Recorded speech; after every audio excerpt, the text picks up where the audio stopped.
Assalamualaikum warahmatullahi wabarakatuh. Ini mic saya bawa sendiri. Kamu jangan sok tahu. Mungkin servernya kurang dekat. Assalamualaikum warahmatullahi wabarakatuh.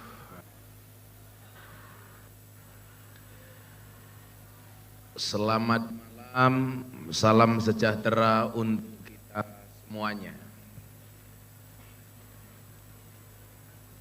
Cek, cek.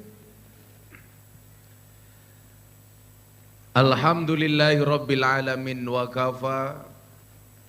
Assalatu wassalamu ala sayyidina Muhammadinil Mustafa wa ala alihi wa sahbihi ahli sidqi wal wafa. Rabbi israh li sadri wa yassir li amri wahlul 'uqdatam min lisani yafqahu qawli amma ba'du. Cek cek. Satu. Ini kayaknya anggarannya pas-pasan.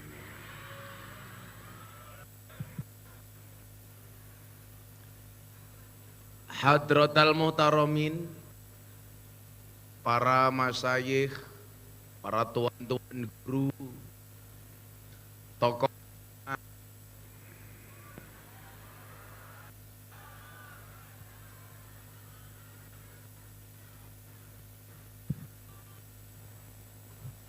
cek cek, para tokoh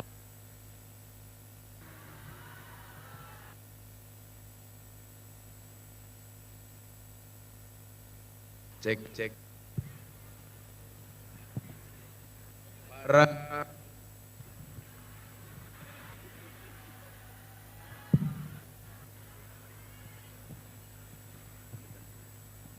cek cek. Ini mic saya terlalu mahal untuk sound yang pas-pasan. Cek cek cek cek lah. Cek cek cek. Para tuan guru, tokoh agama, tokoh masyarakat, tokoh adat, Dewan Asatid Asatidah yang saya muliakan, para pejabat yang berkenan hadir dalam semua tingkatannya, Bapak Bupati dan Bapak Wakil Bupati, jajaran Forkompinda, Ketua DPRD, Bapak Kapolres, Bapak Dandim, Pak Jaksa, Pak Hakim, dan seluruh ASN yang saya hormati. Kaum muslimin wal muslimat, hadirin wal hadirat, warga masyarakat Ketapang yang berbahagia. Beli bawang dapatnya merica. Gus Miftah datang ke Ketapang dengan membawa cinta.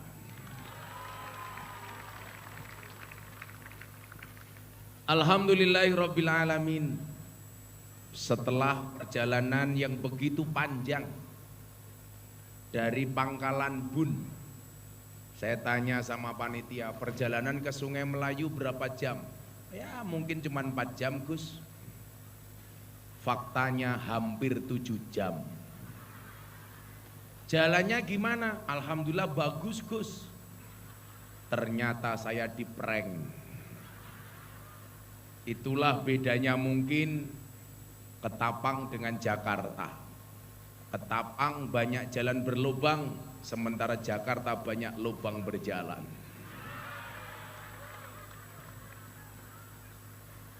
Tapi apapun itu kita syukuri keadaan ini, yang tak lain dan tak bukan pertemuan malam hari ini karena diizinkan oleh Allah yang Maha Kuasa. Hakikatnya manusia mampu bukan karena dia mampu, tapi karena dimampukan oleh Allah yang Maha Mampu.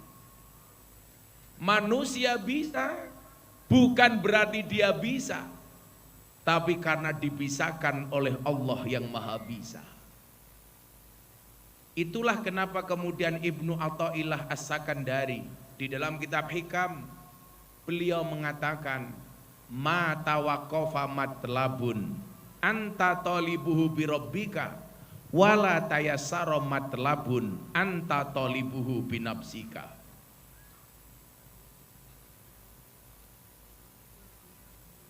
Diganti yang baru, Bu. Kamu pengen ganti apa pengen melihat aku dari dekat?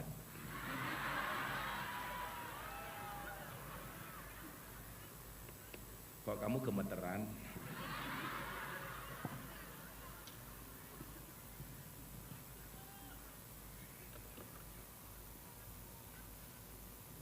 Enggak sekalian rendang, sate, bakmi gitu? Makasih ya, Bu. Ngomong apa aku mau ya? Tidak akan pernah terhenti sebuah permintaan ketika kamu sandarkan permintaanmu hanya kepada Tuhanmu, dan tidak akan pernah menjadi mudah sebuah permintaan ketika kamu percaya dengan kemampuanmu. Sesuatu yang kita sandarkan kepada Tuhan, seberat apapun itu akan menjadi ringan. Sementara sesuatu yang tidak pernah kita sandarkan kepada Tuhan, sekecil apapun akan menjadi besar. Saya kasih contoh. Saya punya kawan dulu Kapolres Sleman, sekarang sedang Sespimdi. Anaknya mau ikut umroh saya, kebetulan cewek. Salah satu syarat umroh harus suntik meningitis. Alhamdulillah, saya baru 2 minggu Bapak pulang dari haji. Saya doakan warga Ketapang segera dipanggil oleh Allah Subhanahu wa Ta'ala.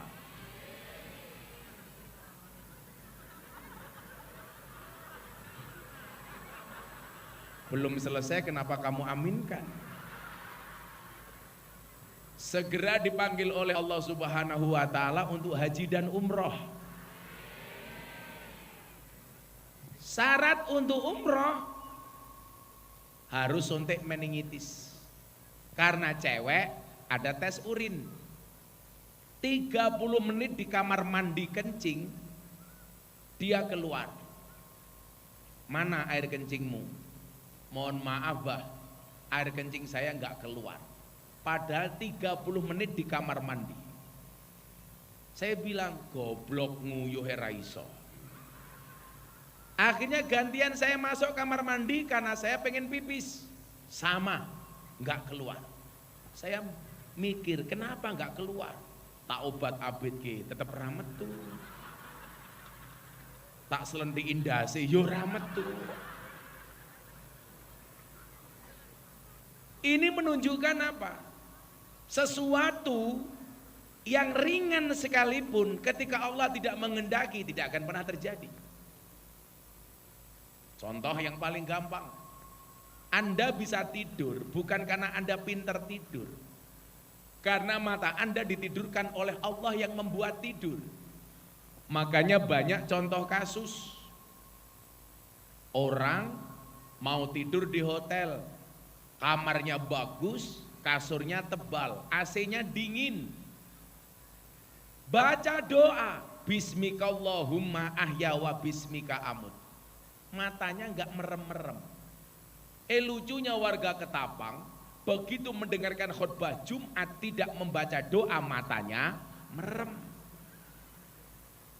Makanya saya selalu bilang obat tidur yang paling mustajab adalah khutbah Jumat. Disitulah kemudian kenapa kita harus berpasrah diri kepada Dia yang satu. Siapa? Allah. Bahwa manusia itu lemah. Manusia itu tidak bisa apa-apa kecuali diizinkan oleh Dia yang Maha Bisa. Persoalannya adalah kita hanya mengingat Allah ketika butuh saja. Saya sering mengatakan, kita menjadikan Allah seperti ambulan. Maksudnya hanya dicari di saat butuh saja. Maka kemudian apa? Momentum hijrah masuk tahun baru Islam, Hijriyah, sahabat Utsman radhiyallahu an pernah berkata, al-hijratu farraqat bainal haq wal batil. Yang namanya hijrah itu adalah orang yang mampu membedakan mana yang hak, mana yang batil. Mana yang baik, mana yang tidak baik. Mana yang buruk, mana yang tidak buruk. Maka malam hari ini kita akan mengasah rasa kita supaya memiliki sensitivitas. Benar tidak? Saya sudah berpasrah sama Allah. Atau bahkan saya lebih merasa hebat dibandingkan Allah. Bapak Ibu yang saya muliakan, kalau mungkin ngukur ukuran tenaga ya, mungkin saya nggak kuat ngomong malam hari ini Bu. Sudah 10 hari saya nggak pulang. Perjalanan jauh. Sehari kalau di Jawa bisa manggung 4 sampai 5 kali. Di Kalimantan karena jaraknya jauh 2 kali. Perjalanan yang begitu luar biasa, di jalan serasa dihajar ombak tanpa air. Kelubak, kelubuk, kelubak, kelubak.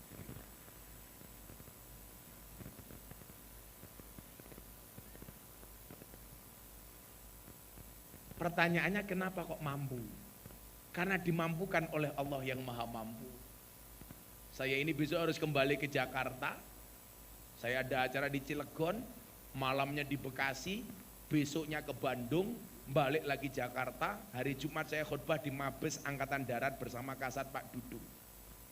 Pertanyaannya, kalau saya keluar Telus, kelonnya kapan? Makanya saya selalu bilang, anak-anak Banser ya, ini Banser ini keren, duduk di bawah tanpa tikar. Pulang pengajian, insya Allah little body, silite gatel kelebon wedi.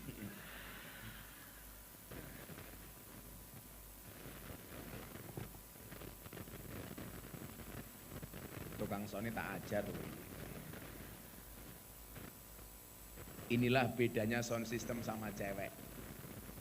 Sound system dimodali banyak kelihatan wujudnya. Cewek dimodali banyak diambil temannya. Yang bener toh Cah Sony.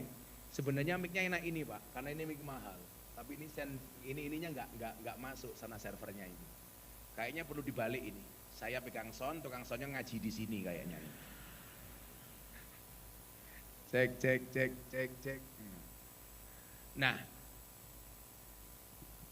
yang namanya hijrah itu apa? Momentum berbenah. Mana wilayahnya Tuhan, mana wilayahnya manusia. Hari ini yang menjadi persoalan kemudian adalah begitu banyak manusia yang mengambil wilayahnya Tuhan. Bapak Ibu, mungkin Anda semua tahu, Deddy Corbuzier masuk Islam wilayahnya ketika saat itu sering berdiskusi dengan saya. Dan saya orang yang paling anti untuk ngajak orang lain masuk agama Islam. Kenapa? Karena bagi saya agama itu pilihan. Faman syaa fal yu'min, faman syaa fal yakfur.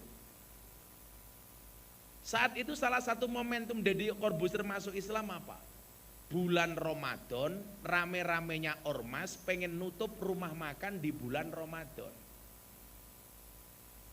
Tanggal 17 Ramadan, saya datang ke rumahnya Deddy.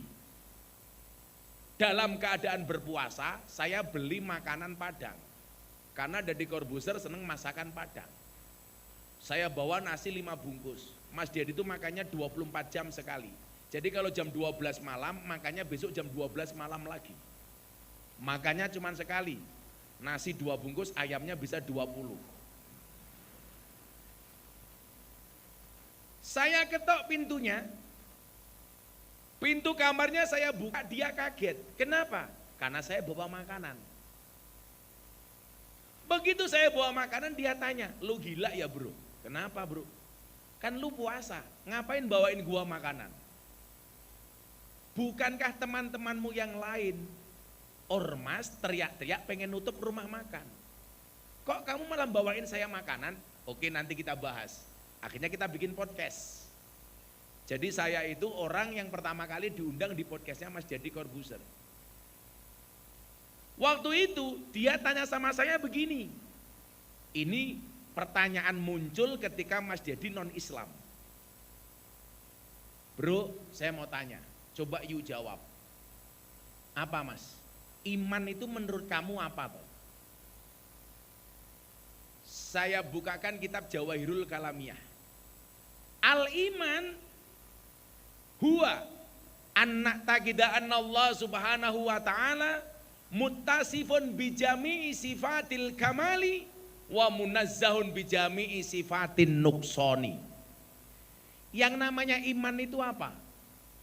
Meyakini bahwa Allah disifati dengan segala sifat kesempurnaan dan dibersihkan dari semua sifat kekurangan. Artinya apa? Allah itu sempurna, tidak punya kekurangan. Ini orang pinter.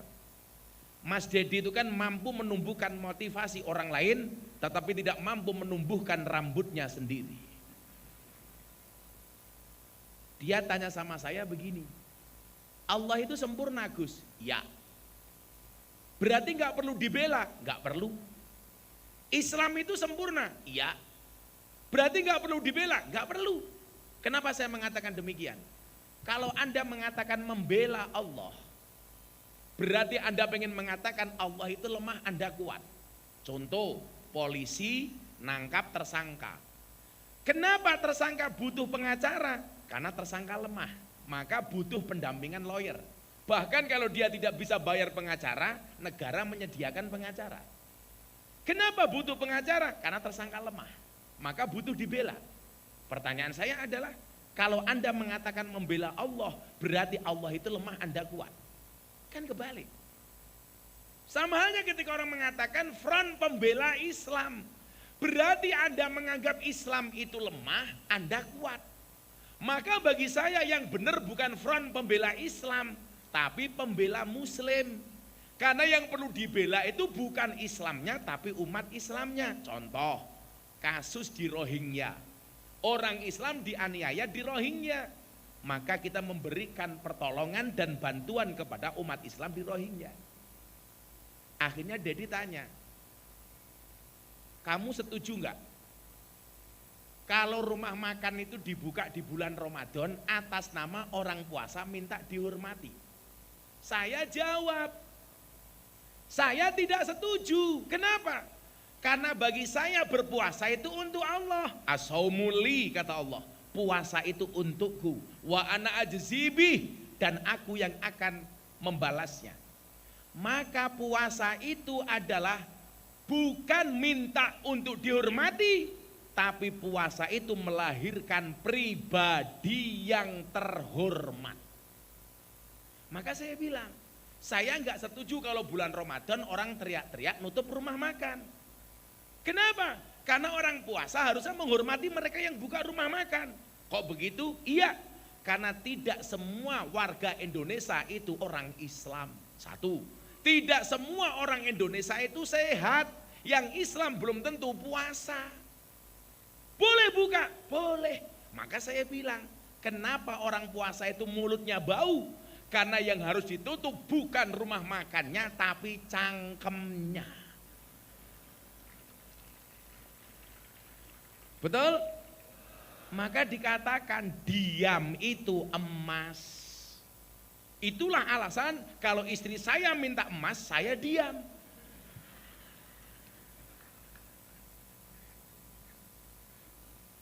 Waktu adalah uang.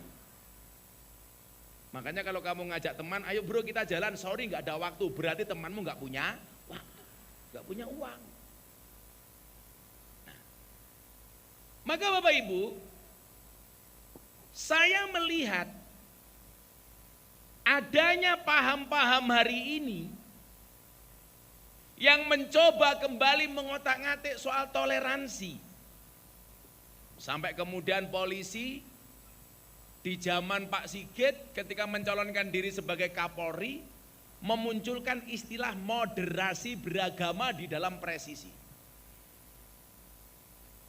Ini saya punya rencana Pak sama Pak As SDM, Bang Wahyu Widada. Saya kemarin sempat diskusi dengan Pak Kabak Intelkam. Juga besok mau kita bicarakan dengan Pak Kasat tentang moderasi beragama, mengganti istilah deradikalisasi dengan moderasi beragama. Saya pengen jalan keliling Polda, Polres, TNI, Polri bersama tokoh agama, tokoh masyarakat berbicara, beragama dan bernegara yang happy dan menyenangkan, melibatkan teman-teman Banser. Saya yakin saya besok masuk surga dikawal sama Banser, amin. Banser kan tugasnya survei lokasi. Jadi sebelum kiai masuk surga, surganya disurvei sama Banser. Surganya siap, kiainya masuk, Bansernya keluar lagi. Nah, salah satu yang memicu paham-paham intoleran itu muncul itu apa? Salah satunya adalah klaim kebenaran sepihak. Merasa tafsir agamanya paling benar. Padahal Al-Quran mengatakan, mohon maaf, padahal Nabi Muhammad mengatakan apa? Man fassarul Quran bira'yi falyatabawwa maq'adahu minan nar. Barang siapa menafsirkan Al-Quran dengan kemampuan akalnya, siap-siap mengambil tempat duduk dari api neraka. Barang siapa ngundang kiai nggak ada kipas angin, panas. Panas, Pak.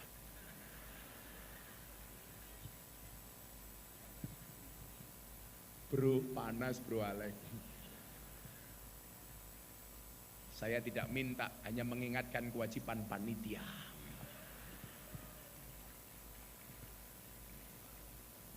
Kalau tetap tidak datang akan saya catat di medsos saya, satu-satunya pengajian yang tidak ada kipas angin, Ketapang.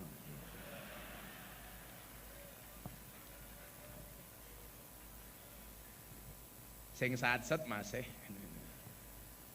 Sallu ala Nabi Muhammad. Contoh, orang menafsirkan ayat ngawur. Satu saat saya di-tag di akun Instagram saya. Awas hati-hati lagu musyrik. Saya bingung, apa yang dimaksud dengan lagu musyrik? Ternyata menurut yang bersangkutan lagu musyrik itu apa? Lagu Padamu Negeri Kami Berbakti. Alasannya apa? Karena lagu ini bertentangan dengan firman Allah, Inna sholati wa nusuki wa mahyaya wa mamati lillahi rabbil alamin. Sesungguhnya hidupku, mati, sesungguhnya sholatku, ibadahku, hidup dan matiku hanya untuk Allah. Kenapa kok Padamu Negeri dia bilang? Ini yang namanya pemerkosaan ayat. Jaka sembung bawa golok, gak nyambung blok.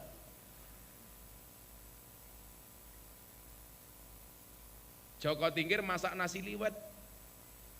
Apa kuwi? Ndasku reso mikir mergo ndasmu mumet. Ini penafsiran yang salah. Padahal mohon maaf, sebaik apapun kita menafsirkan Al-Quran, itu tidak bisa mewakili Allah, Pak. Itulah kenapa kemudian Al-Quran itu multitafsir. Tapi mohon maaf, tidak semua orang boleh menafsirkan Al-Quran kalau tidak punya disiplin ilmunya. Cara yang paling gampang begini deh. Di depan, ini gedung apa ini Pak? Pemda, kantor bupati. Di depan jalan kantor jalan depan kantor Pak Bupati terjadi kecelakaan sepeda motor. Dier. Yang melihat kecelakaan itu beberapa orang, 1 kiai, 2 polisi, 3 makelar. Dari 3 sudut kacamata ini akan melahirkan pandangan yang berbeda, Pak. Kejadiannya sama. Dier. Kiai akan mengatakan inna lillahi wa inna ilaihi roji'un. Pengajian gak ada kipas anginnya. Kecelakaan kok kipas angin. Dier.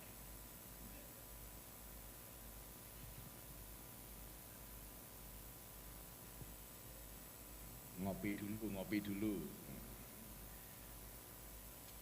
Para pejabat ini harus belajar dari filosofi kopi. Kopi itu kalau masih panas tolong langsung diminum. Jangan pernah kamu sesali kopimu dingin. Kenapa? Karena ketika hangat tidak pernah kau hargai.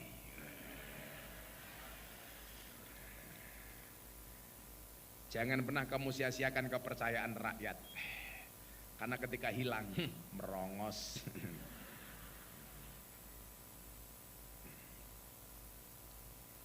Gus Miftah itu kayak kopi. Pahit sih, tapi banyak yang mencintai. Ibu-ibu tahu kenapa kopinya pahit? Karena manisnya kamu habiskan. Tapi bohong. Kipas angin Al-Fatihah. Panas sih bro.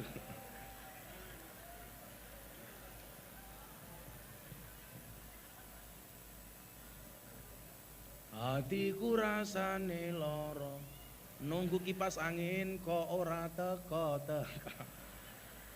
Begitu ana kipas angin ini ora ana cokane muter. Oh ada. Ya ora cedak-cedak bro, masuk angin, mundur didik. Nah, makasih mas. Mudah-mudahan yang bawa kipas angin masuk surga pertama kali, amin. Berangkat habis pengajian. Oh berarti muter. Begitu kecelakaan terjadi, yang lihat kiai, polisi, makelar. Kejadiannya sama Pak, Bu, tapi tafsirnya bisa beda loh. Deyer kiai, innalillahi wa inna ilaihi roji'un. Segalanya kembali kepada Allah, kata kiai. Polisi yang lihat, orang lantas, tafsirnya beda lagi. Ini kalau dilihat dari insidennya, kayaknya sebelum kecelakaan terjadi pelanggaran lampu lalu lintas.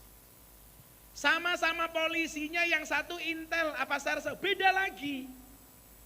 Kalau dilihat nggak ada plat nomornya, jangan-jangan motor malingan. Utek intel atau soalnya gitu loh. Saya itu membedakan polisi intel sama bimas Pak, nggak perlu lihat seragamnya, cukup lihat batuknya sudah beda. Kalau intel tuh batuknya ditahan-tahan Pak, itu intel. Tapi kalau bimas, itu bimas ya.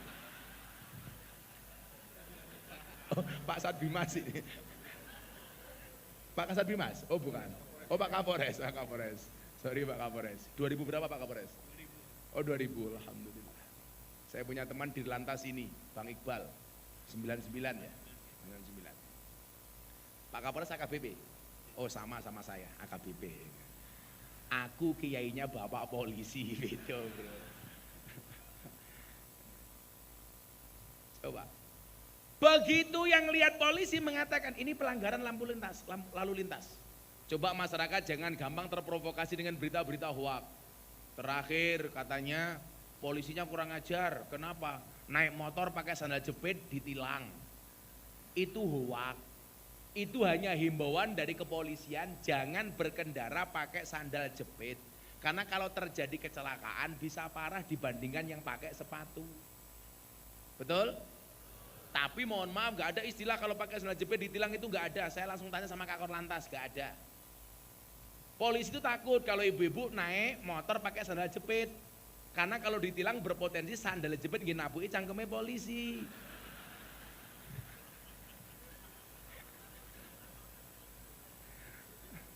Senengannya kok hoak. Pandangan kiai sama polisi sudah beda. Begitu lihat kecelakaan makelar, beda lagi. Wah, ini kerusakan motor 30%. Motornya masih laku 7 juta. Makelar kok itu.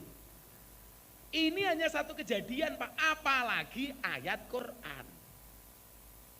Maka di sini kemudian supaya kita tidak salah menafsirkan, kita diperintahkan untuk cari guru. Al-Quran mengatakan, fas'alu ahlad dzikri in kuntum la ta'lamun. Maka bertanyalah kepada ahli dzikir ketika kamu tidak mengetahui sebuah persoalan.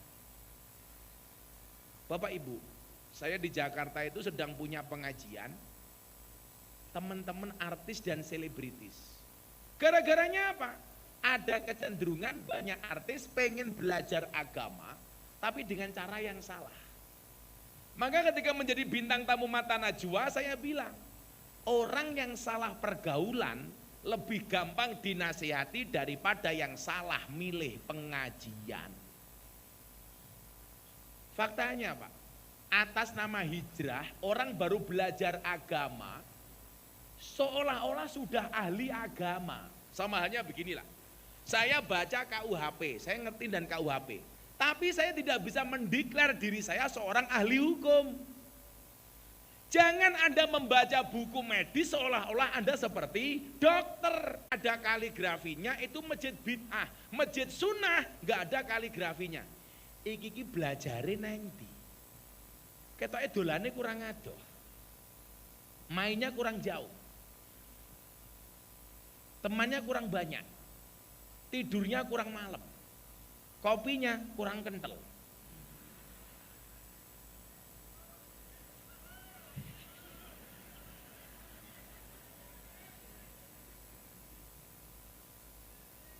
Coba kita lihat, kenapa kemudian saya pengen pengajian sama teman-teman artis itu Pak. Nanti belum lagi paham yang mengatakan hormat merah putih tidak ada dasarnya. Belum lagi yang mengatakan Pancasila bukan ideologi satu-satunya, bisa diganti dengan khilafah dan lain sebagainya. Ini panjang ini. Ya, tapi karena anggaran pas-pasan ya nggak panjang-panjang. Coba kita lihat, ini pola paham yang salah. Orang baru belajar agama seolah-olah ahli agama. Makanya dulu Gus Dur pernah mengatakan apa? Akan datang satu saat orang yang tidak pernah ngaji tahu-tahu ngaku ustadz. Akan datang satu zaman orang gak pernah ngaji tahu-tahu dipanggil kiai. Makanya dalam kitab taklim itu ada kaidah bunyinya begini. Al ilmu bila syaikhin fasyaihuhu syaiton. Ilmu tanpa guru, gurunya setan. Salah milih guru, gurunya mbahnya setan.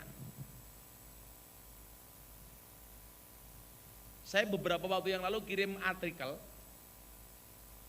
tulisan tentang polisi cinta sunnah. Saya bilang gak ada salahnya orang cinta sunnah, itu gak ada salahnya.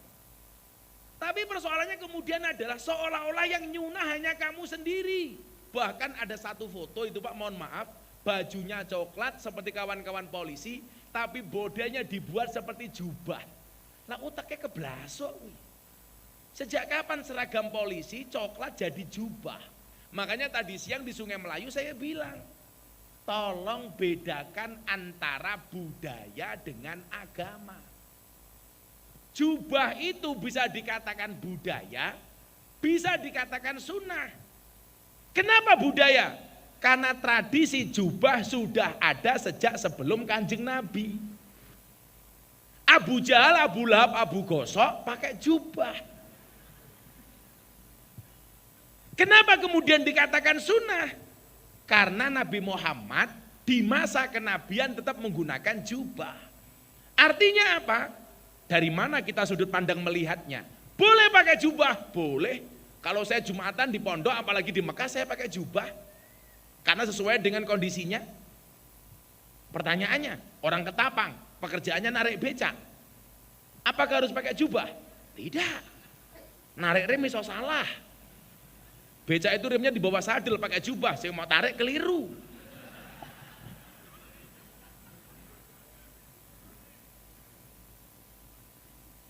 Pekerjaannya naik pohon kelapa, pakai jubah. Bahaya bro, beluluke nambah loro.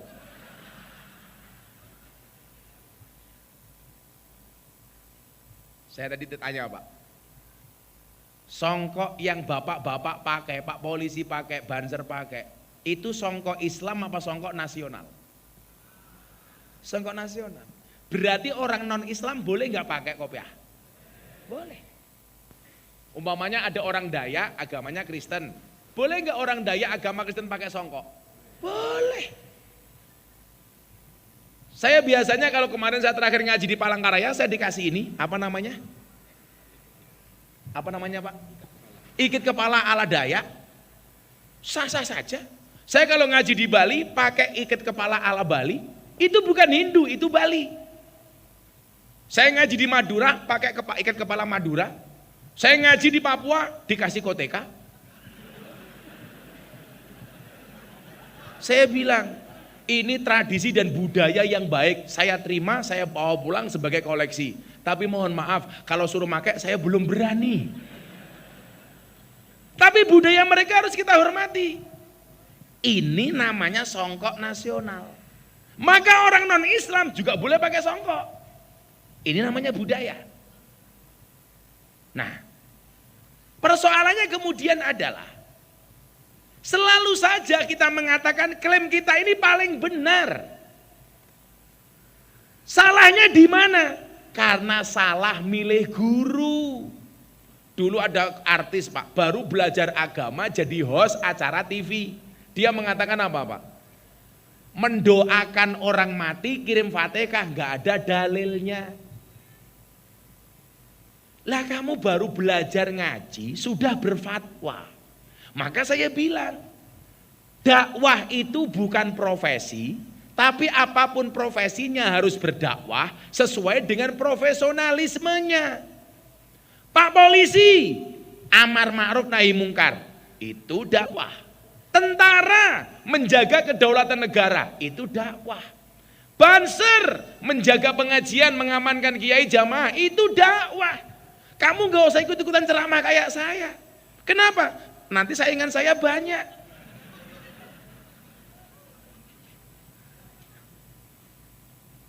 Santai bro, kalau saya semakin banyak pendai saya semakin senang. Tapi maksud saya apa? Kalau Al-Quran mengatakan fastabiqul khairat, berlomba-lomba dalam kebaikan, bukan satu posisi diperebutkan banyak orang, tetapi menjadi yang terbaik di posisi masing-masing.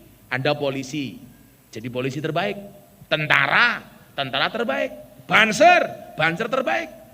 Kalau saya sendiri punya prinsip, kulla syai'in idza kasura rahusa ilal adaba. Segala sesuatu kalau jumlahnya banyak pasti murah kecuali adab. Karena kalau adab, akhlak semakin banyak semakin mahal. Tetapi di luar adab dan akhlak semakin banyak semakin murah. Makanya saya bilang, barang itu kalau sedikit berarti antik. Kalau antik langka, kalau langka pasti harganya mahal. Kiai itu banyak, tapi yang ngurusi lonte langka. Siapa? Gus Miftah. Berarti Gus Miftah barang langka. Kalau langka berarti Gus Miftah barang antik. Karena ngurusi lonte. Berarti Gus Miftah kiai langka kok kiai lonte, goblok banget ya. Bosok cangkeme kiai lonte. Kiai langka. Ngawur. Lah wong aku nembe mudhun saka mobil, bapak teriak, "Gus, sarkem." Lah, iki kepiye ta iki aku?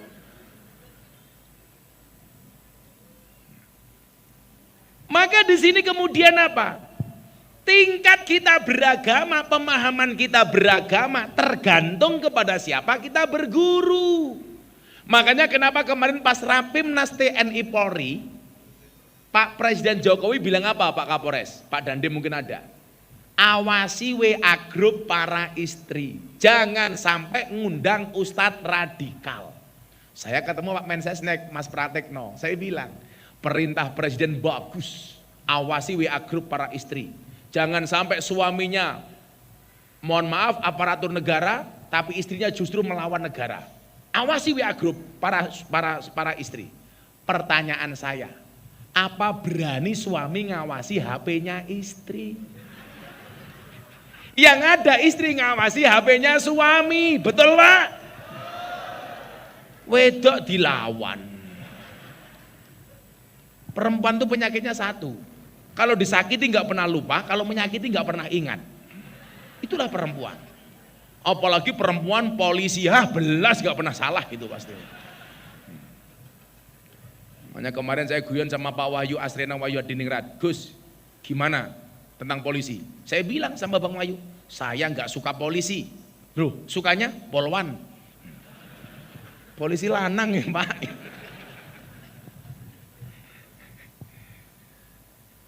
Karena apa? Akan ironi Bapak Ibu, suami Anda aparatur negara, istrinya menjelek-jelekkan negara. Beberapa kasus mohon maaf, TNI Polri, suaminya aparat, istrinya menjelek-jelekkan pemimpin. terjadi kesalahannya kenapa? Karena salah milih guru. Maka jangan sampai terjadi di ASN Kabupaten Ketapang. Betul? Saya kasih contoh Pak. Saya ngaji di Jawa Tengah, Kabupaten Demak. ASN di daerah Pantura dikumpulkan sama Pak Ganjar. Saya diminta untuk berbicara tentang Pancasila. Ada bapak-bapak pakai baju ASN, aparatur sipil negara, guru maju ke depan. Dia mengatakan apa? Indonesia ini nggak bisa makmur gara-gara kesalahan sistem. Saya tanya, menurut Bapak sistem yang paling bagus apa? Ini saatnya Pancasila diganti dengan sistem khilafah. Saya udah mulai ngelus Dodo. Dodo nih istri saya. Ya Allah. Saya tanya sama dia, Pak Guru, coba tunjukkan kepada saya negara mana di dunia yang berhasil dengan sistem khilafah. Dia jawab, Arab Saudi.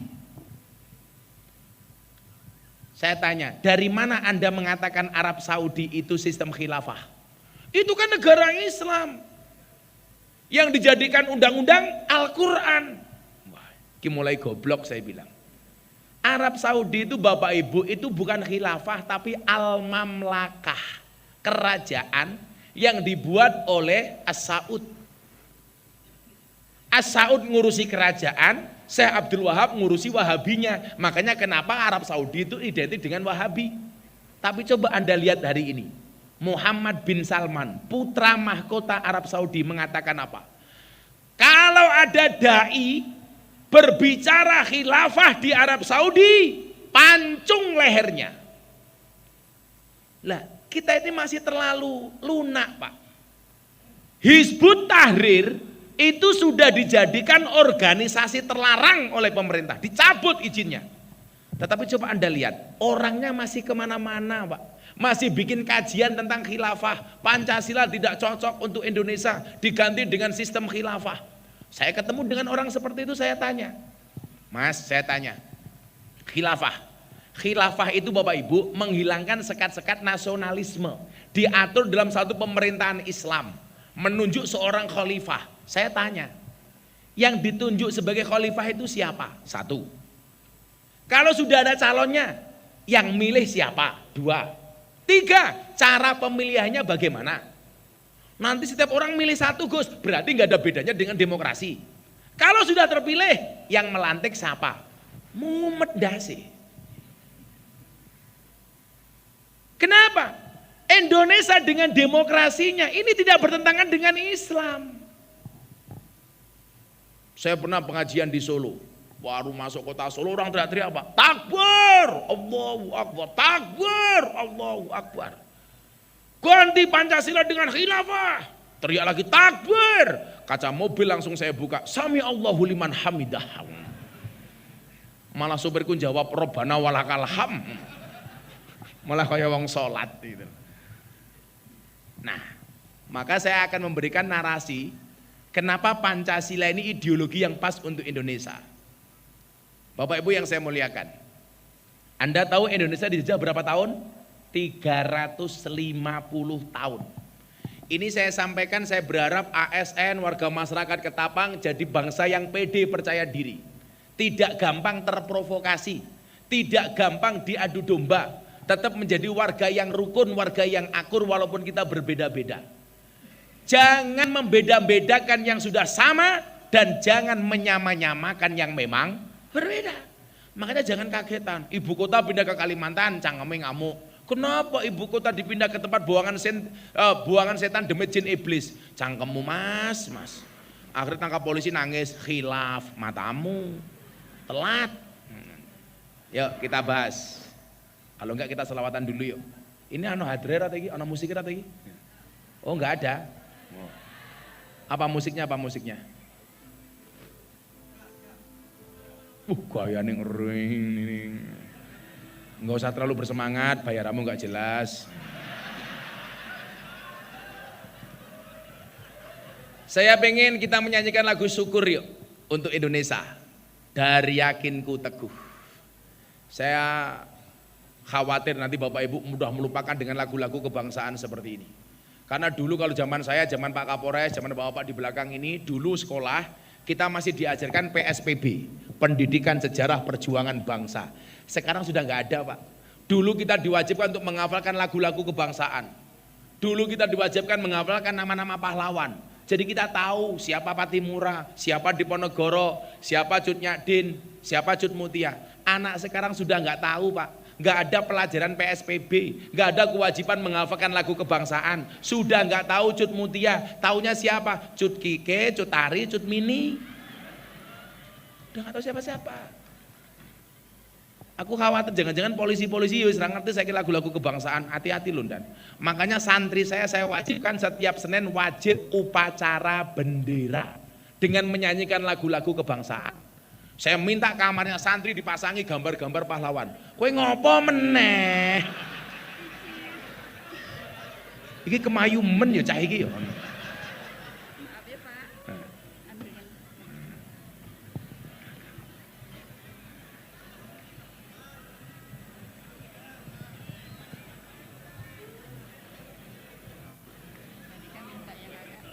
Luwih kental. Makasih ya Bu, mudah-mudahan pulang hamil lagi ya Bu. Amin. Bawa HP apa enggak? Coba flashnya dihidupkan untuk HUT Republik Indonesia ke-77, kita menyanyikan lagu syukur. Mensyukuri anugerah kemerdekaan untuk Indonesia. Shollu ala Nabi Muhammad. Coba semuanya diangkat. Semuanya diangkat. Tolong musiknya menyesuaikan. Kok wong ketapang ra duwe HP ta iki? Ini. Semuanya diangkat HP-nya. Pak Polisi, angkat Pak Polisi. Kayak ketoknya HP-nya cross kayak. Flashnya redup. Sana mana Pak Kapolres? Sana mana? Arah mana sana? Barat, utara? Oh selatan Pak. Oh berarti mumet ndasku. Tak pikir sana itu barat ya. Ini saya hadap kemana ini? Oh barat, sana selatan. Semuanya diangkat. Shollu ala Nabi Muhammad. Dari yakinku teguh, hati ikhlasku penuh akan karuniamu.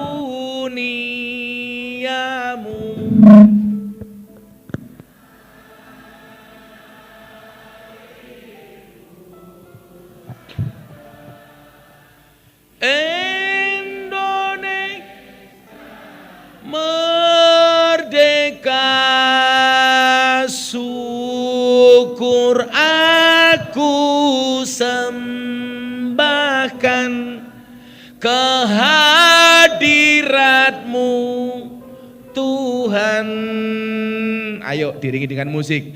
Dari yakinku teguh, hati ikhlasku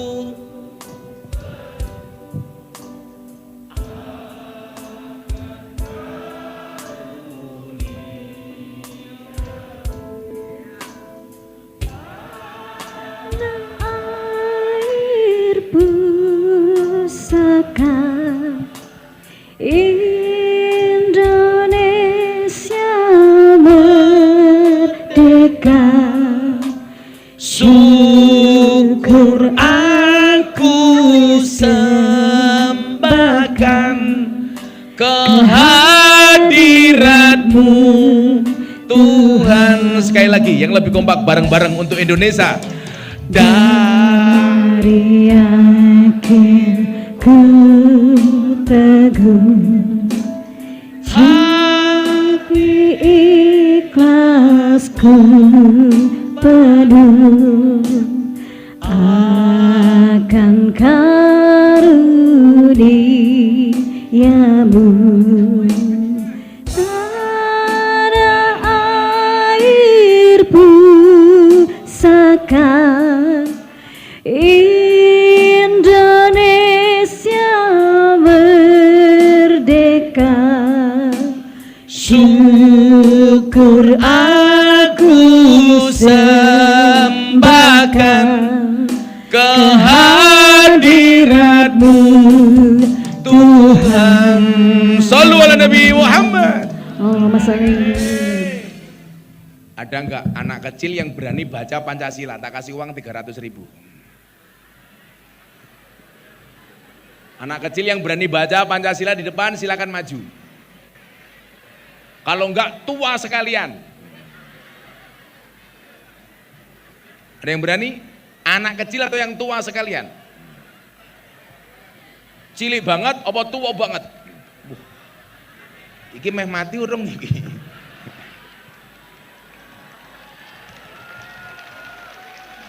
Ya udah, 2 orang ini, satu sini. Salam. Alah, saya cuman. Ya. Corona. Apa dah? Ngambung bareng. Siap gerak. Sini. Ah, Ini. gimana tuh? Kok maju banyak? Ya udah sini enggak apa-apa, ada di sini. Ini, apa sini?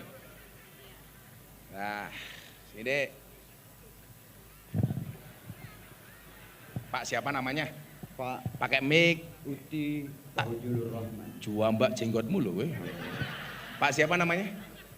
Uti Fauzilur Rahman.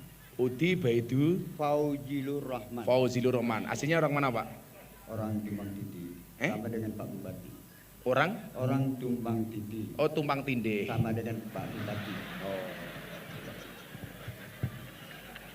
Tumpang Tindih Pak Bupati.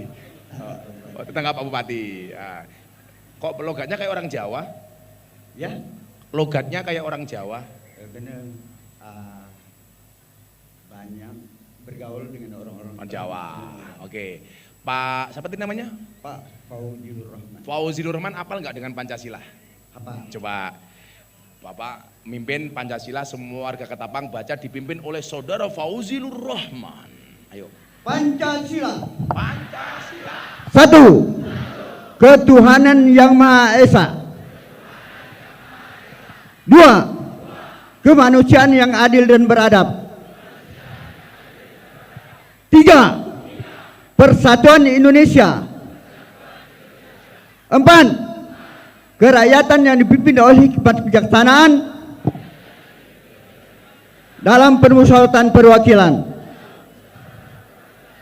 5. Keadilan sosial bagi seluruh rakyat Indonesia.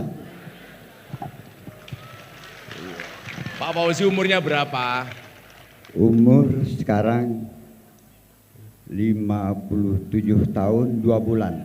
57 tahun 2 bulan. Nang raimu kok tua banget. Iya.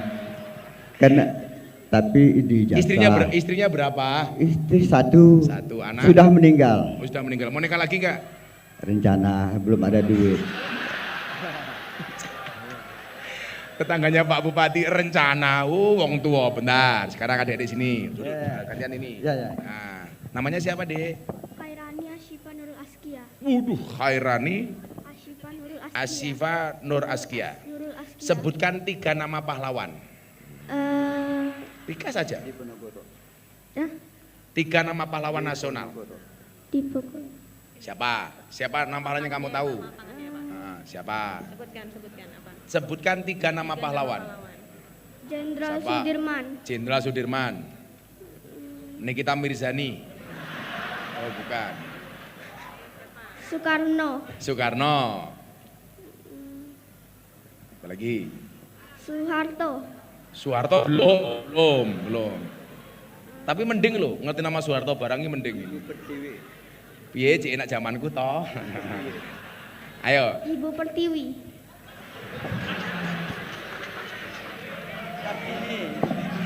Ibu Pertiwi ki siapa? Ibu Kartini. Iki bapaknya meneng bae. Ulangi lagi, Jenderal tadi Sudirman, nomor 2 Insinyur Soekarno, nomor 3 Ibu Kartini. Ibu Kartini, tepuk tangan. Sekarang adiknya ini. Kamu lagu-lagu kebangsaan yang kamu hafal lagu apa? Sudah, hafal enggak dengan lagu Garuda Pancasila? Lagu kerakyatan. Namanya siapa sayang? Tera Alpa Mona Lisa. Anissa. Anissa. Tera Alpa Mona Lisa. Oh, Mona Lisa. Munyuk nangkring lilitan sarung. Pengen menyanyikan lagu kebangsaan apa yang kamu hafal? Ibu kita Kartini? 17 Agustus? Coba. 17 Agustus tahun 45, itulah hari kemerdekaan kita. Hari merdeka, nusa dan bangsa. Hari lahirnya Indonesia. Merdeka, sekali merdeka tetap merdeka. Selama rakyat Dikandung badan. kita tetap setia menjaga Indonesia. Kita tetap setia memperjuangkan negara kita. Tepuk tangan untuk Indonesia. Aku ngenteni rampung rasanya kayak goblok ngising. Ya, tak kasih hadiah. Mana. Nih. Kamu minta berapa, Lul? Kamu kalau tak kasih uang untuk beli apa? Hah? Oh lo minta 1 juta kayak aku bupatimu, cocok. Wong aku tuh bupatimu. Gak apa-apa Pak Bupati, gak apa. Dah, tanda cinta Pak Bupati. Ya 300.000. Dana kenakalan Mas. Oh, 2, 3. 1, 2, 3, nyong. Kamu untuk apa kalau tak kasih uang? Top up? Lah top up barang. Top up. 1, 2, 3. Terima kasih. Sama-sama. Cita-citamu pengen jadi apa besok? Istrinya Kiai? Ya. Makasih. Kita tepuk-tepuk bahkan barang ngopo ya cah iki. Rambutnya panjang. Oh, rambutnya panjang. Lah kok jenggotmu ya dawa. Kalau di Jogja itu punya jenggot gak punya kumis katanya wedus. Punya kumis gak punya lele. Kan agak minggat kan? Iya. Walah salaman kabeh barang. Makasih ya, Dek. Kan Fauzi Lul ya. Sana semua jamaah disalami sana.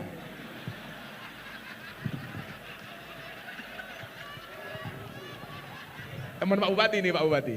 Oh, salah. Oh, adik kelas. Oh, lebih tua dia Pak Bupati wajahnya. Ya, mudah-mudahan Pak Fauzil pulang langsung dapat janda. Amin. Anak 15. Amin. Ternyata beliau kata Pak Bupati ini Pak Guru ini. Guru Pak ya? Guru. Kalau mbak-mbak cari suami, carilah polisi. Kalau mas-mas cari istri, carilah guru. Kalau mbak-mbak cari suami, carilah TNI Polri. Itu enak. Apapun yang kamu minta, jawabannya cuma 1. Siap dan 86 melaksanakan. TNI Polri. Tapi kalau bapak-bapak cari istri, carilah ibu guru. Apalagi guru TK. Masuk kamar langsung ditanya sama istrimu, Papa masih ingat pelajaran kemarin? Iya. Kamu jawab, lupa mama, ulangi lagi. Ulangi lagi. Sallallahu ala Nabi Muhammad. Nah, saya pengen menyampaikan di mana pentingnya dan hebatnya Pancasila. Bapak Ibu yang saya muliakan, 350 tahun bangsa Indonesia dijajah. Ternyata salah satu impact negatifnya apa? Melahirkan pribadi anak bangsa yang insecure, kata anak sekarang. Underestimate, apa itu? Kurang percaya diri. Bahwa kita bangsa besar. Kita minder Pak, insecure. Kalau anak-anak milenial. Coba, sekali lagi ini saya sampaikan bukan rasis. Tapi saya pengen Anda merubah mindset Anda. Kita itu kalau ketemu orang bule dari Eropa, dari Amerika, mindset yang ada di otak kita mengatakan apa? Ini orang pinter. Jadi kalau ketemu orang-orang bule, seolah-olah kita pengen mengatakan dia orang pinter. Padahal bule goblok itu banyak. Tapi kita nggak percaya diri. Makanya kalau lihat bule keliuran kemana-mana, wah pinter. Satu. Yang kedua, kalau kita ketemu dengan sahabat-sahabat kita Cina, teman-teman Cina, mindset otak kita mengatakan apa Pak? Ini orang kaya. Padahal Cina kere juga banyak ning Singkawang kae. Ayo. Dodol gorengan ya Pak ya. Ayo. Tapi mindset kita Pak Bupati, mohon maaf, seolah-olah kalau lihat orang Cina itu pasti kaya. Dan mohon maaf, kita juga diskriminasi Pak. Pak, Bu Polisi umpamanya Bu Polwan, bawa SK, pengen utang ke bank. Yang satu polisi wajah Indo, yang satu Cina. Teller bank akan lebih melihat yang Cina, seolah-olah kalau Cina itu pasti kaya. Saya tahu kok teman-teman polisi itu rata-rata SK-nya di bank kok kelihatan. Mbok tenan gitu loh. Kalau Banser nggak mungkin, soalnya apa? SK-nya rapayu.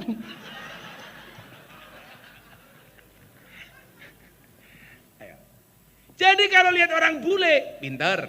Orang Cina, kaya. Nah, yang paling parah apa? Kalau lihat orang Arab, pakai jubah, otak kita mengatakan apa? Ini orang suci. Makanya saya begitu ngajak teman umroh, anak awam, begitu masuk ke kota Jeddah kaget. Loh, kok di sini banyak Habib ya? Maksudnya semua orang pakai jubah, goblok gitu loh. Sehingga apa? Kita minder. Nah, gara-gara kita minder itulah kemudian bangsa ini mencoba direbut oleh mereka. Yang direbut apanya? Bukan bangsanya, tetapi kekayaan dan sumber alamnya, sumber daya alamnya. Bagaimana cara mereka merebut? Gampang. Dijajah dengan ideologi. Kenapa mereka tidak melakukan agresi militer seperti Rusia ke Ukraina umpamanya? Mereka mikir, Indonesia zaman pra kemerdekaan hanya dengan modal bambu runcing bisa mengalahkan Belanda dan sekutunya. Sekarang TNI alutsistanya keren. Sekian besar di dunia. Mereka mikir kalau harus menjajah Indonesia dengan agresi militer, maka yang dilakukan adalah menjajah bangsa ini dengan ideologi, menawarkan ideologi-ideologi baru, masukkan bahasa khilafah, Pancasila sudah tidak cocok, NKRI bukan harga mati. Sehingga kemudian terjadi apa? Kita sesama anak bangsa saling berkelahi. Soal ideologi beragama, muncul teologi-teologi baru. Bagaimana kita gampang mengkafirkan orang lain, menyalahkan orang lain. Semua orang yang berbeda dianggap kafir. Contoh, Gus Miftah ceramah di gereja Jakarta Utara, di gereja Bethel Indonesia. Saya diundang Pak Bupati sebagai penceramah acara peresmian gereja, bukan peribadatan. Begitu saya ceramah keluar langsung Miftah kafir. Saya marah, enggak. Terus gimana Gus? Gampang, syahadat lagi. Loh, rampung tak? Kenapa saya harus marah? Alasan mengkafirkan saya apa Mas? Karena saya masuk tempat ibadah agama orang lain. Saya bilang kalau masuk tempat agama ibadah orang lain, tempat ibadah agama orang lain dibilang kafir, berarti orang Jawa itu banyak yang kafir gara-gara masuk Candi Prambanan dan Borobudur. Betul? Itu kan Hindu Buddha itu loh. Kita gampang banget Pak. Makanya kemudian apa? Isu-isu terakhir yang mencoba merusak kerukunan Indonesia itu rata-rata politik identitas yang mengatasnamakan agama. Jualannya agama. Gak ada yang salah dengan agama, yang menjual ini yang salah. Bapak Ibu, saya paling orang yang tidak sepakat kita mengintervensi, masuk ke ruang kamar orang lain. Saya selalu bilang, Indonesia ini rumah besar, punya 6 kamar. Kamarnya apa? Islam, Kristen, Katolik, Hindu, Buddha, Konghucu. Saya meyakini selama orang Indonesia kembali ke kamar masing-masing, tidak akan pernah terjadi masalah. Menjadi masalah itu adalah ketika kita intervensi dan masuk kamar orang lain. Orang Islam gak usah ngomong salib. Kenapa ada ustadz yang mengatakan salib itu tempatnya jin eprit? Teman-teman Kristen marah. Orang Kristen gak usah ngomong Quran, bukan wilayahnya. Bagaimana kalau kita pengen omong-omongan? Gampang. Gak usah masuk ke kamarnya orang lain, tapi ayo bikin ruang tamu bersama. Sehingga apa? Kita ngobrolnya gak perlu masuk ke kamarnya orang lain, tetapi di ruang tamu. Ayo kamu orang Kristen ngobrol yuk, enak. Makanya bapak-bapak, kalau Anda ke Jogja silakan berkunjung ke pondok saya. 60% tetangga saya Katolik. Selatan saya pendeta, utara saya kuburan. Seumur hidup saya tidak pernah bertengkar dengan tetangga utara saya.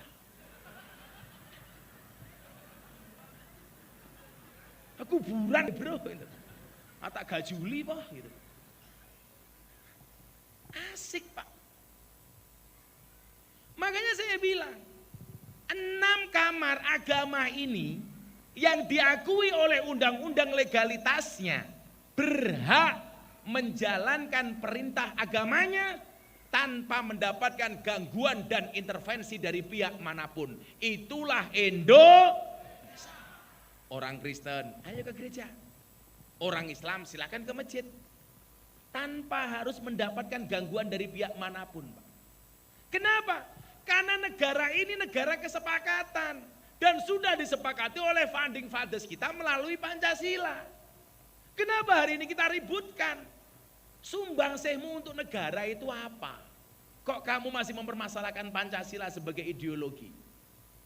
Kenyataannya Pancasila dengan Bhinneka Tunggal Ika mampu mempersatukan semua perbedaan. Saya kasih contoh yang paling gampang. Pak, Jazirah Arab itu bangsanya cuma satu. Namanya bangsa Arab. Mereka dipersatukan dengan bahasa yang satu. Namanya bahasa Arab. Tetapi mereka tidak bisa menjadi bangsa yang satu. Tidak bisa menjadi negara yang satu. Jadi yang terjadi apa? Satu bangsa dengan satu bahasa berdiri di atas banyak negara. Jazirah Arab, Eropa. Bangsanya namanya Europe. Mereka dipersatukan dengan bahasa Inggris. Tetapi faktanya mereka satu bangsa, satu bahasa berdiri di atas banyak negara. Prancis, Inggris, Belanda, Spanyol, dan lain sebagainya. Mereka nggak bisa akur. Indonesia sebaliknya. Banyak bangsa bisa berdiri di atas satu negara yang sama. Walaupun budaya kita berbeda. Walaupun bahasa kita berbeda. Coba Dayak dengan Jawa. Pasti beda. Pertanyaannya adalah, kenapa kita mempunyai 1.400 suku bangsa? Dengan bahasa yang berbeda, dengan adat istiadat yang berbeda, dengan kebudayaan yang berbeda, tetapi kok bisa berdiri di atas satu negara namanya Indo. Kenapa bisa terjadi? Karena kita dipersatukan dengan satu ideologi yang sama, namanya Pancasila. Anda masih meragukan? Dari mana Anda mau meragukan? Artinya apa? Kalau hari ini ada orang-orang yang mencoba mengusik, berarti mereka punya kepentingan, Pak. Kepentingannya apa? Ribut. Sehingga kalau kita ribut, sumber daya alam kita diangkut ke luar negeri, kita nggak pernah kerasa. Kita berantem, akhirnya batu bara hilang. Kita berantem, Freeport hilang. Kita berantem, nikel hilang. Kita berantem, timah hilang. Semuanya hilang, Pak. Makanya saya bilang, Arab Saudi itu negara lumayan ideal. Negaranya kaya, rakyatnya kaya. Singapura negara aneh. Negaranya miskin, rakyatnya kaya. Indonesia negara lucu. Kenapa? Negaranya kaya, rakyatnya miskin. Kenapa? Karena kita berantem sendiri. Milo sing akur, cok, akur. Keting aku gitu loh. Dari dulu loh Pak. Dulu awal pergerakan, ideologi teologi yang dijajakan apa Pak? NU Muhammadiyah berantem. Hanya persoalan sepele, kunut. Tapi alhamdulillah di Ketapang hari ini sudah tidak ada orang berantem gara-gara kunut, betul? Karena baik orang NU maupun Muhammadiyah di Ketapang sudah jarang yang sholat subuh.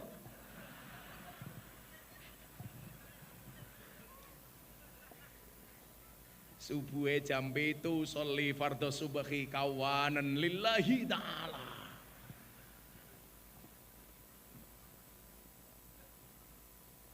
Pada prinsipnya orang berbeda itu boleh, agama aja boleh berbeda kok. Maka kenapa Al-Quran mengatakan famang sya'a fal yu'min, famang sya'a fal yakfur. Yang mau beriman, berimanlah, yang mau kafir, kafirlah. Begitu tidak punya pilihan agama, konsep toleransinya apa? Lakum dinukum. Tapi dulu juga ada yang kebablasan Pak. Saya pernah ngobrol sama almarhum Cahyokumolo. Waktu itu beliau Menteri Dalam Negeri. Ada yang minta ke Cahyokumolo selaku Menteri Dalam Negeri supaya kolom agama dalam KTP dihapus saja. Alasannya apa Pak Bupati? Karena kolom agama dalam KTP itu merupakan diskriminasi. Kalau Indonesia tidak ada diskriminasi dihapus saja. Cahyokumolo tanya sama saya, setuju nggak Gus? Kolom agama dalam KTP dihapus? Saya nggak setuju Pak. Bagi saya kolom agama dalam KTP itu kebanggaan. Nama Miftah agama Islam, saya bangga dong. Nama Saverius agama Kristen, Anda harus bangga dong. Ini identitas. Saya nggak setuju kalau kolom agama dalam KTP dihapus. Tapi kalau yang dihapus kolom kawin atau belum kawin, saya setuju.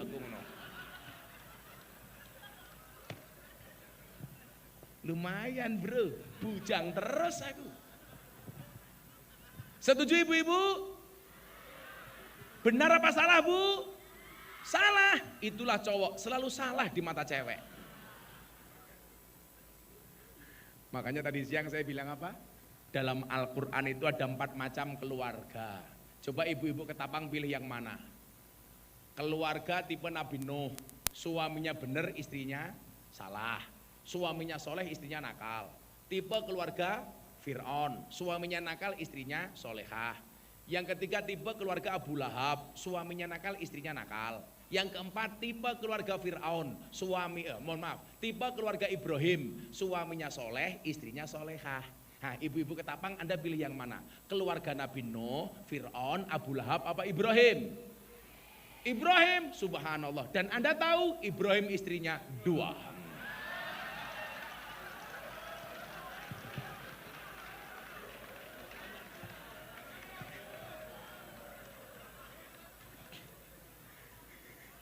Ibu-ibu langsung teriak, enggak jadi Ibrahim, Fir'aun juga enggak apa-apa katanya. Jagalah istri jangan kau sakiti, jagalah suami jangan sampai berpoligami. Setuju Bu? Tolong Pak Bupati, Pak Kapolres, Pak Dandim, ibu-ibu setuju dengan lagu saya? Anda jadi saksi, lagu saya lanjutkan. Jagalah istri jangan kau sakiti, jagalah menengok, datang tunggu wae, ganggu wae. Kaget aku. Jagalah istri jangan kau sakiti, jagalah suami jangan sampai berpoligami. Bila suami menikah lagi, hati istri sedih sekali, dunia terasa hampa. Suami dibagi 2, namun bila istri rela, semuanya kan berpahala. Allah pasti membalasnya, surga sebagai jaminannya. Setuju Bu?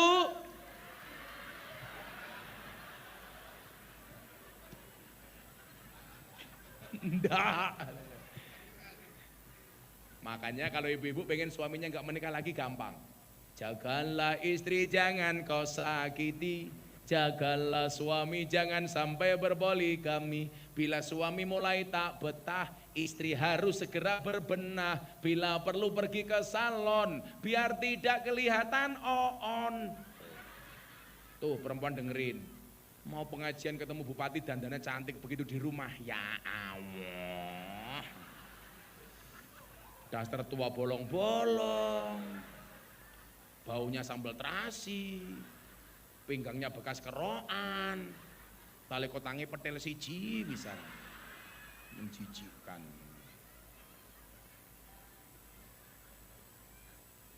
Istrinya Deddy Corbuzier kemarin tanya sama saya begini, Gus, apakah kita tetap make up dan dandan walaupun kita udah punya pasangan? Saya jawab iya, tetaplah make up dan dandan walaupun kamu sudah punya pasangan. Kenapa? Karena di luar sana pelakor lebih menakutkan daripada hantu kuburan. Betul? Ibu tak kasih tahu, laki-laki itu kurang ajar. Kalau di jalan lihat cewek cantik dia akan teriak, wow. Pulang lihat istrinya, weh.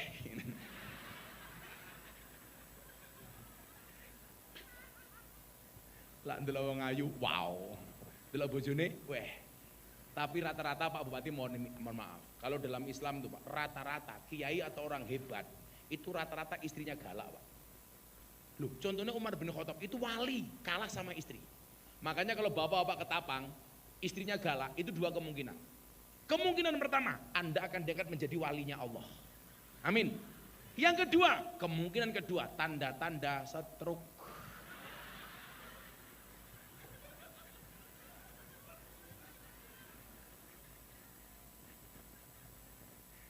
Bu, bener apa salah lagunya Bu? Ini Pancasila, Pak. Maka kemudian apa? Meyakini yang kita lakukan benar, itu hukumnya wajib. Meyakini agamamu benar, itu wajib. Tapi bukan berarti kita diperbolehkan untuk menyalahkan agama orang lain. Anda orang Islam, inna dina indallahi Islam, agama yang paling benar menurut Allah Islam. Ya boleh wong kamu orang Islam kok. Justru saya meragukan agamamu ketika kamu tidak meyakini agamamu. Anda orang Kristen harus meyakini agamamu adalah agama yang paling benar. Tapi bukan berarti kita diperbolehkan untuk menyalahkan orang lain. Makanya kenapa? Begitu saya bangun masjid, tetangga pendeta saya tak undang. Sebagaimana orang Jakarta meresmikan gereja, saya diundang. Begitu saya bikin masjid, saya pasang beduk, pendeta datang. Dia bilang sama saya, Gus, mau dipasang piano, Gus tak sumbang piano di masjidmu. Kenapa kok cuma dipasang beduk? Saya bilang sama pendeta, jenengan lucu Pak Pendeta, Pak Pendeta. Masjid kok dipasang piano, sandal saja hilang kok.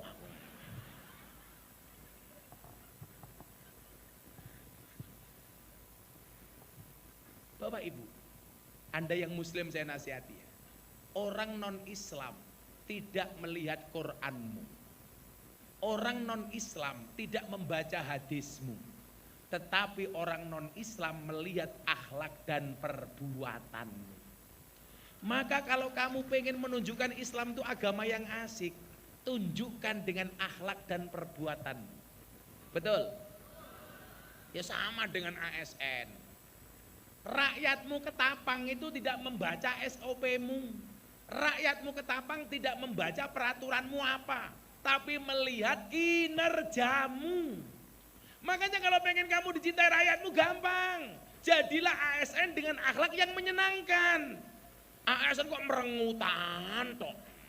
Orang gawe KTP perenguti. Polisi yang ngono gawe SIM perenguti. Mumet Pak Ndase. Saya kemarin sama Bang siapa? Pak Kabak Intelkam siapa? Pak Kapolres? Bang Ahmad Doviri. Kan saya beliau dulu teman saya sejak Kapolres Kota Jogja. Gus, Hud, Bayangkara, ada nggak evaluasi untuk kami? Saya bilang, Jenderal mohon izin, polisi Indonesia hari ini top, TNI Polri dengan pemerintah mencari solusi untuk COVID. Alhamdulillah Indonesia jos, saya bilang. Masalahnya satu, yang merusak citra polisi itu cuma satu dan apa Gus? Polisi Cilukba. Itu bagaimana Gus? Lampu merah, belok kiri, tahu-tahu dihadang di depan. Iya, dancok aku. Aku sering biar nungguin dan kau waget. Hei wong lantas rungokno kupingmu. Endi wong lantas iki? Oh ini Bimas, dai Kamtip masih. Itu rupanya kayak kota infak.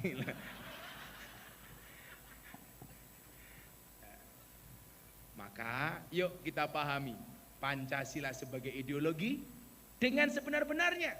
Insya Allah tetap mampu menjaga keutuhan Indonesia. Saya ingatkan satu sabda dari Rasulullah Muhammad SAW. La tadkhulunal jannata hatta tu'minu. Sekali-kali kamu tidak akan masuk surga sehingga kamu beriman. Wala tu'minuna hatta tahabu. Dan kamu belum beriman sehingga memiliki rasa cinta dan kasih sayang. Cinta kepada siapa?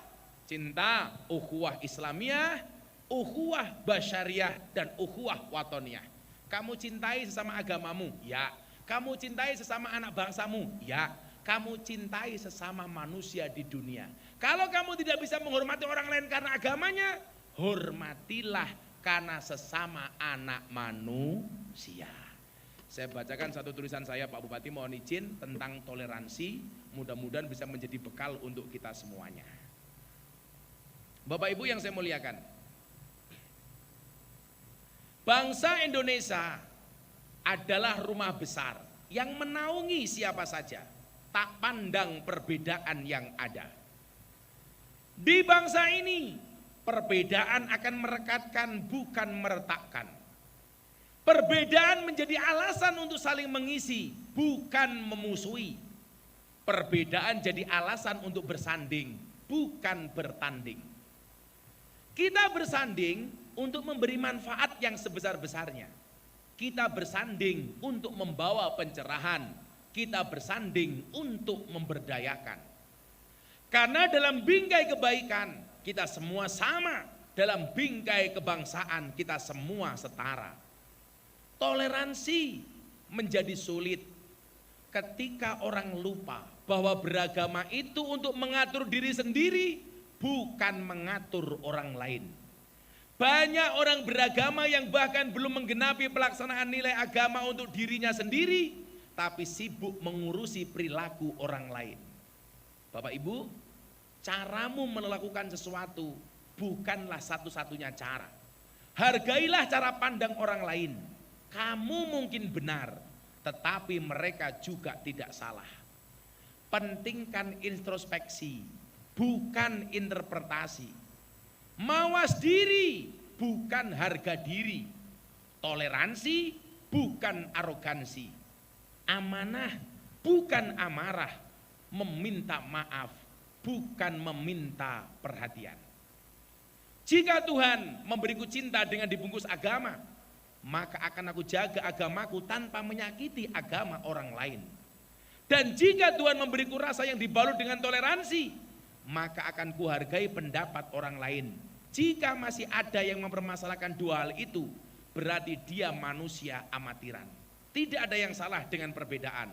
Yang bermasalah adalah keegoisan kita dalam memandang perbedaan. Rasa hormat yang kau berikan kepada orang lain merupakan cerminan rasa hormat yang kau berikan pada dirimu sendiri. Tepuk tangan untuk warga Ketapang. Bapak Ibu, akhirnya sudah jam 12:30. Ya, kan saya ngitungnya dari tadi pagi perjalanan, kan jauh. Boyok saya sakit banget. Pak Bupati wajib mencarikan saya tukang pijet. Mungkin sebagai satu gambaran ya Bapak Ibu, satu ketika saya diundang sama teman-teman gereja setelah acara Natalan, acara piknik bareng Pak. Pendetanya jemput saya ke pondok, ternyata pakai bis kota. Begitu saya naik bis kota, saya bilang, bismillah, diprotes sama pendeta. Sorry Gus, kita tidak naik bismillah, tapi bis kota. Oh iya, santai banget teman saya itu. Begitu naik bis, mau diajak ke Patangtritis, pantai, hujan lebat, dar, petir menyambar-nyambar. Teman saya pendeta bilang, haleluya, haleluya. Saya bilang, sorry pendeta, setahu saya itu bukan haleluya tapi halilintar. Begitu indahnya Indonesia. Begitu saya turun dari bis, saya pakai sarung, nggak pakai celana dalam. Anginnya kenceng, sarung saya buka, wut, gitu kan. Pendeta bilang, wow. Saya bilang sama pendeta, salah pendeta, ini bukan wow tapi alif.